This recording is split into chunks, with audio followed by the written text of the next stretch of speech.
আমাদের সন্তান তোমাদের চেহারা দেখলে বোঝা যায় বাবা কতদিন হয় নামাজ পড়ো না। আমি দাঁড় করাইলে তো পারবো, সারাদিন এক ওয়াক্ত নামাজ পড়ো নাই। ওফ, কিভাবে সম্ভব? কেমনে সম্ভব বাপ? কিভাবে সম্ভব? আল্লাহ তাআলা কোরআনুল কারীমের মধ্যে বলছে এই আয়াত, ফালিয়ুকাতিল ফি সাবিলিল্লাহিল্লাযীনা ইয়াশরুনাল হায়াতাদ দুনিয়া বিল আখিরাহ। আল্লাহ বলছে তোমরা যারা সিদ্ধান্ত নিছো দুনিয়া নিবা না আখিরাত নিবা, আল্লাহ বলেন তোমাদের উচিত প্রত্যেকেই আল্লাহর রাস্তায় যুদ্ধ করা।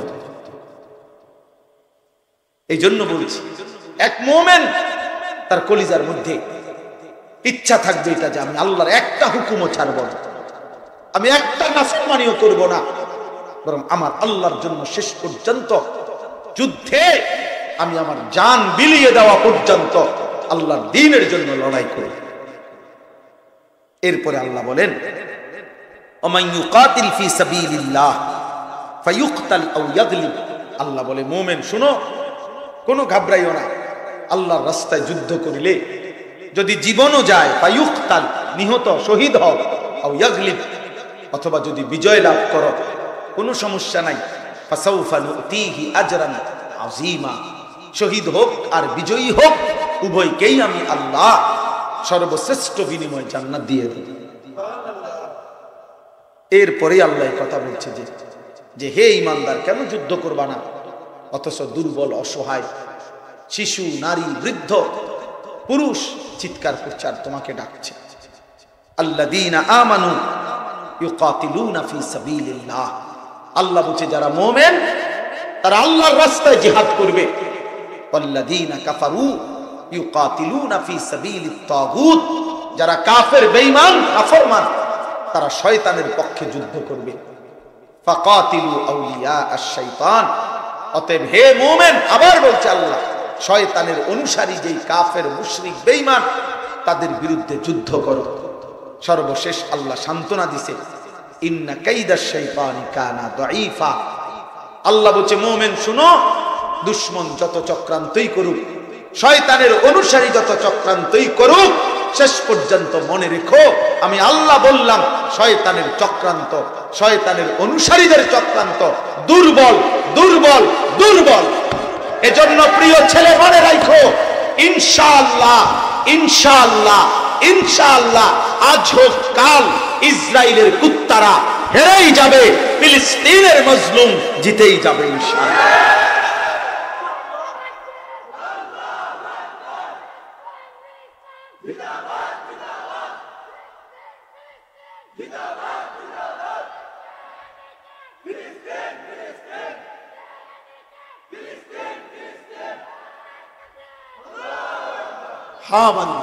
এটা ইয়াকিন রাখি। আমি শেষ কথা বলি, মনে রাখো বাপ, ফিলিস্তিন একটা প্রতীক, ইসরায়েল একটা প্রতীক। অর্থ হইল ফিলিস্তিন মানে হলো ইমানের প্রতীক, ইসরায়েল কুফরের প্রতীক। এই যুদ্ধ শুধু এখানে শেষ হবে না, এই আগুন এখানে শেষ হবে না। আমি এতক্ষণ আমার সাথে আমার গাড়িতে মাওলানা মুশারফ ভাই চাই উনারে বুঝাইছি বইয়াবে, এভাবে শেষ হবে না। ইসরায়েল শুধু ফিলিস্তিনের জন্য দখলের জন্য যুদ্ধ করে না, বিশ্বাস করো তাদের সিদ্ধান্ত পৃথিবীর সমস্ত মুসলমানকে দাজ্জালের পক্ষ নিয়ে, দাজ্জালকেই তারা খোদা মনে করে। হাদিসে আছে, নবীজি বলছে, হাদিসের বক্তব্য এটা, কসম আল্লাহ, নবীজি বলছে দাজ্জালের সাথে ৭০,০০০ ইহুদি ২৪ ঘন্টার সাথে থাকবে। ইহুদিরা অপেক্ষা করতেছে, এই যে থার্ড টেম্পল অর্থাৎ মসজিদে আকসার যে জায়গাটা তারা দখল করে রাখছে। কেন? তাদের বিশ্বাস শেষ জামানায় তাদের এই খোদা মানে দাজ্জাল এখানে আবির্ভাব হবে, এই কারণে তারা এটাকে মাটি কামড়াইয়া ধরে রাখছে, এটা ছাড়তে দেয় না। অর্থাৎ তারা দাজ্জালের পক্ষ নিয়ে গোটা পৃথিবীর মুসলমানদেরকে হত্যা করবে। আর গোটা পৃথিবীতে গ্রেট ইসরায়েলের শব্দ তারা ব্যবহার করে। ইসরায়েলের সংসদে, পার্লামেন্টের প্রধান গেইটে এই কথা আঁকা আছে যে তাদের এটা শুধু ইসরায়েল না, গ্রেট ইসরায়েল মানে মহারাষ্ট্র। অর্থাৎ গোটা পৃথিবীর মুসলমানের জমিন সবটা দখল করতে চায়। তাহলে এই জন্য বললাম আগামী দিনে ঈমান এবং কুফরের যুদ্ধ হবে, আগামী দিনে মুসলমান আর বেঈমানের লড়াই হবে। অতএব তুমি যুবক যদি সেজদা না দাও, চোখের পানি না ফেলো, আল্লাহর কাছে দোয়া না করো, ঈমানের বিজয় আসবে না। আর তোমারে যদি সারা পৃথিবী ব্যাপী, আপনার আশ্চর্য হবেন, যেদিনে ভারত পাকিস্তানের বিরুদ্ধে এই কাশ্মীরের ঘটনাকে কেন্দ্র করে আরে বেটা সন্ত্রাসী হামলা করছে পর্যটকদের উপরে, সন্ত্রাসীকে তালাশ করো, সন্ত্রাসী মুসলমান হইলে তাকে বিচার করো। কথা বলেন না? এটার লগে পাকিস্তানের কি সমস্যা? এটার লগে পুরা ইন্ডিয়ার মুসলমানের কি সমস্যা? কিন্তু এই ছোট্ট অজুহাত, মানে আমাদের দেশে বলে পায়ে ফাড়া দিয়া, জুতাত ফাড়া দিয়া ঝগড়া করে, ইচ্ছা করে, মানে কাজ্জা নাই, এরপরও হে কি করে, ইচ্ছা করে বাজায়। এই বেঈমান, এই কাঁটাতারের প্রতিবেশী, মনে রাখো বন্ধু, মুসলমানের সাথে গায়ে পড়ে যুদ্ধ করতে চাচ্ছে, যুদ্ধ করছে, এটা মনে রাখো। আর যেদিনই ঘোষণা দিছে পাকিস্তানের বিরুদ্ধে হুমকি দিছে, সেদিনই পত্রিকায় আসছে ইসরায়েলের কুত্তারা বেঈমান ওইখান থেকে ভারতকে সহায়তার আশ্বাস দিছে। ঘটনাটা কি? তোমার সমস্যা কি? ভারতের লগে তোমার কি বুঝাইছে? হ্যাঁ হ্যাঁ, বেঈমান একসাথ। এই জন্য প্রিয় বন্ধু আমার, বাঁচবো কয়দিন কেউ জানি না, বাকি নওজোয়ান মনে রাখো, আল্লাহ যদি তোমার হায়াত দেয়, হতে পারে তোমরা আরো 30 বছর বাঁচবা, আরো 40 বছর বাঁচবা। আমরা দোয়া করি আল্লাহ তোমার আরো হায়াত দিক। কিন্তু যদি ঈমান নিয়ে বাঁচতে না পারো, যদি নিরাপত্তা নিয়ে বাঁচতে না পারো, বলো ভাইয়া, আমার প্রায় এটা মনে হয়, এখন কেন জানি আমার দুঃখ দুঃখ করে ভয় লাগে এটা, যে এই যে অনেক ছেলে তোমরা আমার ভাই, আমার এই একটা কথা মনে রাখো, মনে করো এশার নামাজও পড়লা না, ফজরের নামাজও পড়ো না, সারা রাত মোবাইলে ছবি দেখতে দেখতে, নারী দেখতে দেখতে শরীরটা নাপাক, কারণ অশ্লীল ছবি, অশ্লীল দৃশ্য দেখলে বীর্যপাত হয়, এতে শরীর নাপাক হয়ে যায়। তাইলে মনে করো দোস্ত, এশার নামাজও পড়লা না, ফজরের নামাজও পড়লা না, এই নাপাক শরীর নিয়ে পড়ে রইছো ঘুমে, যদি এই ঘুম আর না ভাঙ্গে, এই রাত যদি আর ভোর না হয়, যদি কোনো দুশ্মনের অদৃশ্য বোমার আঘাতে তুমি উড়ে যাও, হ্যাঁ, তো তোমার পরিণতি কি হবে?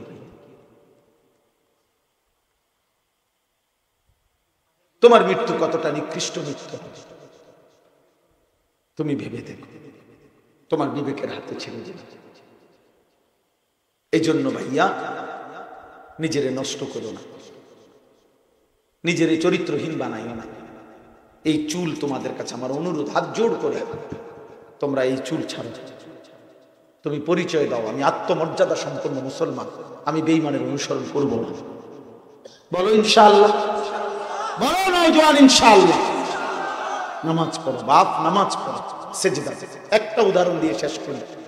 আল্লাহর নবী সাল্লাল্লাহু আলাইহি ওয়াসাল্লাম বদরের যুদ্ধের দিন 313 জন সাহাবীকে দাঁড় করিয়ে, হাদিসে আছে, আমি নিজে পড়াইছি, বুখারীর হাদিস, নবীজি বলছে, সাহাবীরা তোমরা দাঁড়াও, আমি বললে যুদ্ধ শুরু করবা।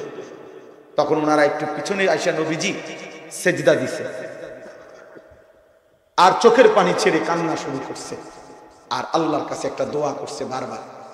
আল্লাহ, এই হাদিসে আছে, নবীজি চোখের পানি ফেলে সেজদা দিয়ে বদরের প্রান্তরে নবীজি বলছে, আয় মাওলা, আমার এই 313 জন লোক আমার এই ফুজিয়ে করবে, আমি গত 13টা বছর মক্কা রক্ত ঝরিয়ে পাথরের আঘাত খেয়ে এই কয়জন মানুষ আমার কালেমাওয়ালা, আজকে আমি যুদ্ধের ময়দানে দাঁড় করাইছি, আমার আর নাই পুঁজি, আজকে যদি আল্লাহুম্মা ইন তুহলিক হাযিহিল ইসাবা, এই বুখারীর আবার আল্লাহর নবী বলে, আয় মাওলা, যদি আমার এই ছোট্ট কাফেলা আজকে ধ্বংস হয়ে যায়, লান তুবাদা ফিল আরদ, আপনার এই জমিনে মনে রাখেন, আপনারে আর ডাকবে কে, আপনার ইবাদত করবে কে?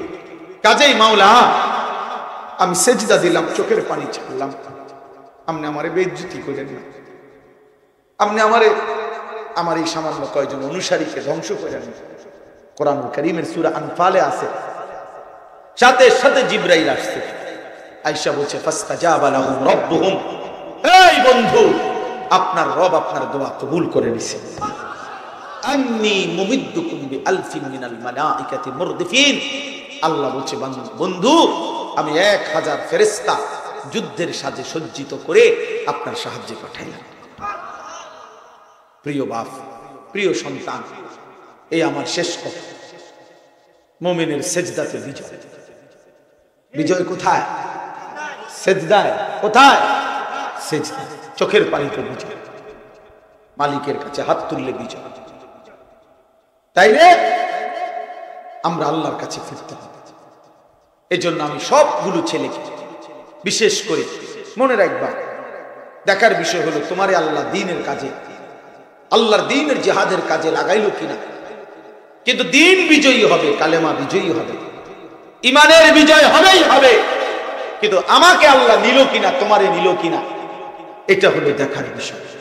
এই জন্য আমি শেষ অনুরোধ করছি, 30 বছরের নিচে, আমার এই অনুরোধ 30 বছরের নিচে যাদের বয়স, উপরে নিচে, তোমরা আলাদাভাবে আজকের এই রাত গভীরে এখন দাঁড়াইয়া ওয়াদা করো যে তোমরা নামাজ পড়ো।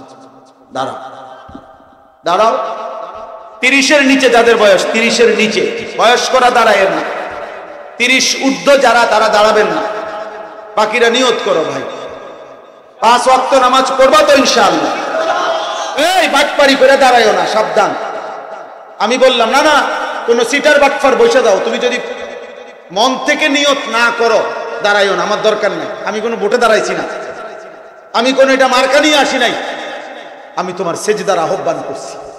এই জন্য তোমরা ইনশাআল্লাহ নিয়ত করো যে 5 ওয়াক্ত ফজর সহ 5 ওয়াক্ত নামাজ পড়বা ইনশাআল্লাহ। কি পড়বা? কি কও? ফজর কও, ফজর সহ কও। মোবাইলে অ্যালার্ম দিলে, মোবাইলে অ্যালার্ম দিয়া প্রয়োজনে কানের কাছে মোবাইল রাখো, উঠতে পারবা ইনশাআল্লাহ। আর ছেলেরা তোমরা অনুরোধ, প্রিয় ভাই, তোমাদের চুল স্বাভাবিক চারদিকে সমান এমন চুল বানাও, রাজি ইনশাআল্লাহ। আবার শেষ কথা হলো, দাঁড়াও, শেষ কথা হলো মনে রাখবা, আবারও জিতবেই ফিলিস্তিন। জিতবে কে? জিতবে কে? জিতবে কে? আবার বলো, আবার বলো, জোরসে বলো, সবাই বলো, এক আওয়াজে, জোরে, আরো জোরে। যুদ্ধ হবে, লড়াই হবে, জিহাদ হবে, বিজয় হবে। তুমি কে? আমি কে? সে কে? We are, you are, I am. আপোষ না জিহাদ, আপোষ না জিহাদ। গোলামি না আজাদি, গোলামি না আজাদি। ইসরায়েল না ফিলিস্তিন, আমেরিকা না ফিলিস্তিন, দিল্লি না ঢাকা, দিল্লি না ঢাকা, ভারত না বাংলা, ভারত না বাংলা। আপোষ না জিহাদ।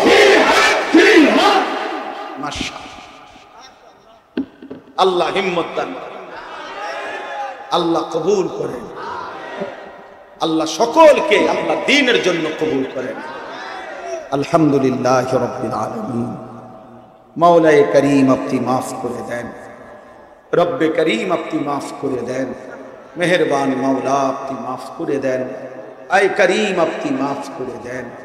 প্রতিটা যুবককে মাফ করে দেন, প্রতিটা কিশোরকে মাফ করে দেন, সেজদাওয়ালা কপাল বানিয়ে দেন। একটা ছেলেকে বঞ্চিত কইরেন না মাওলা। আমি ভিক্ষা চাইলাম, আমি ভিক্ষা চাইলাম মাওলা। আমি আমার এই সন্তানদের সেজদা চাই মাওলা। আগামীর মাহদির সৈনিক হিসাবে এদেরকে কবুল করে নেন আল্লাহ। আগামী দিনের ইসলামের জন্য এদেরকে গ্রহণ করে নেন। একটা ছেলেকে বঞ্চিত কইরেন না, একজন কেউ না, একজন কেউ না। আমার বাবা চাচা বয়স্কদেরকে আরো বেশি নেক আমলের তৌফিক দান করে সমস্ত কবরবাসীদেরকে মাফ করে দেন, সমস্ত কবরবাসীদেরকে মাফ করে দেন। খাদিমুল কোরআন এই পরিষদকে কবুল করে নেন, এই ছেলেগুলোকে আগামী দিনের ইসলামের জন্য কবুল করে নেন। আল্লাহ এদের খানদানকে মাফ করে দেন, অসুস্থ বিমারি যারা শিফা করে দেন, প্রত্যেকের কামাই রুজিতে হালাল বরকত দান করেন। আল্লাহ প্রবাসী বিদেশের জমিনে যারা সহি সালামতে নিরাপদে রাখেন মাওলা, আই করিম আপনি আমাদের প্রত্যেকের নেক মাকসাদ পূরণ করে দেন। আল্লাহ প্রত্যেকের রিজিকে কামাইতে হালাল বরকত দান করেন। আল্লাহ যে যা নেক মাকসাদ করেছে কবুল করে নেন। মা বোনদেরকে পর্দা পুশিদা দান করেন। আল্লাহ আমার দেশকে নিরাপদ করে দেন, আমার দেশকে নিরাপদ করে দেন, আমার দেশকে নিরাপদ করে দেন, আমার দেশকে নিরাপদ করে দেন। আখিরি ফরিয়াদ রাত গভীরে মাওলা, শেষ ফরিয়াদ গাজা ফিলিস্তিনের মজলুম মুসলমানকে বিজয় দান করেন, বিজয় দান করেন। আল্লাহ এই চোখে বিজয় দেখতে চাই, এই চোখে দেখে যেতে চাই। আল্লাহ ফিলিস্তিনের হাসি দেখতে চাই, গাজার হাসি দেখতে চাই, মজলুমের হাসি দেখতে চাই। আল্লাহ ইসরায়েলের বেঈমানদেরকে ধ্বংস করে দেন। আল্লাহ ফেরাউন নমরুদকে আপনি তো ধ্বংস করেছেন, নেতানিয়াহু ট্রাম্পকে আপনি ধ্বংস করে দেন, আপনি ধ্বংস করে দেন, আপনি ধ্বংস করে দেন। আপনি মুমিনের বিজয় দান করেন, আপনি কালেমার বিজয় দান করেন। সারা পৃথিবীতে কালেমার পতাকা উড়িয়ে দেন। মাহাদির সৈনিক হিসাবে আমাদেরকে কবুল করে নেন। দাজ্জালের বিরুদ্ধে লড়বার হিম্মত দান করেন। রব্বির হামহুমা কামা রব্বায়ানি সগীরা। আয় আল্লাহ আজকের এই মাহফিল বাস্তবায়ন করতে গিয়ে টাকা পয়সা বুদ্ধি পরামর্শ যে যেভাবে সহযোগিতা করেছে প্রত্যেককে উত্তম বিনিময় দান করেন। সুবহান রাব্বিকা রব্বিল ইজ্জাতি আম্মা ইয়াসিফুন ওয়া সালামুন আলাল মুরসালিন ওয়ালহামদুলিল্লাহি রাব্বিল আলামিন।